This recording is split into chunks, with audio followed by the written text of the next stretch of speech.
ฤดูร้อนเข้ามาจะเป็นแบบนี้นะครับมันจะมีแต่ลมแต่ถ้าโซนร้อนจะมีแต่ฝนวอส24นี้อำเภอชุมพลบุรีครับ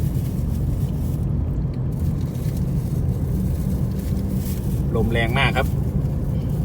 อันตราย